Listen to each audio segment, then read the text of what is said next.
ஸ்ரீகணநாதா சரணம். குருவாயூரப்பா சரணம்.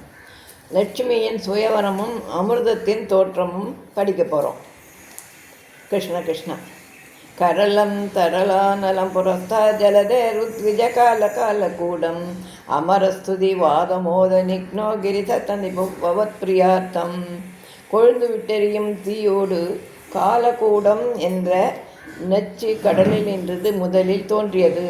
அப்பொழுது தேவர்களின் தோத்திரத்தால் மகிழ்ந்து இறங்கிய சிவபெருமான் உன் விருப்பத்திற்கு இணங்கி அந்த நஞ்சினை பருகினான். விமதஸ்து சுரா சுரேஷு ஜாத சுரபிஸ்தாம் ரிஷிஷு நேதாஸ்திதாமுன் அயரத்னபூ அவேதரத்னம் அப்சரசா சுரேஷு தானி. மூன்று மூர்த்திகளின் உருவமானவரே, தேவர்கள் அசுரர்கள் மேலும் கடலை கடைந்த பொழுது உண்டான காமதேனுவை முனிவர்களுக்கு அளித்தாய். பின் தோன்றிய உச்சஸ்ரவசு என்ற சிறந்த குதிரையையும்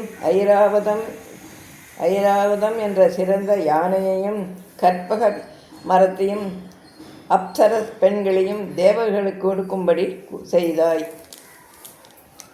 ஜெகதீச பவத்பராததானிம் கமனீயா கமலா பபூவ தேவி அமலாம் அவலோகியாம் விலோல சகலோபி சம்மிருகையாம் பபூவலோக.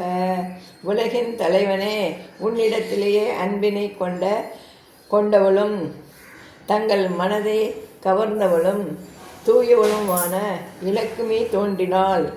உலகங்கள் எல்லாம் அவளை பார்த்து மோகித்து அவளை அடைய விரும்பின. ஸ்ரீதத்தஹிருதே ததைவ தேவியை திரிதசேந்திரோ மணிபீடிகாம் வியதாரித் சகலோபஹிருதாபி அபிஷேஷை நியர் ரிஷயஸ்தாம் சிறுகீர்த்தி அப்பியசஞ்சன்.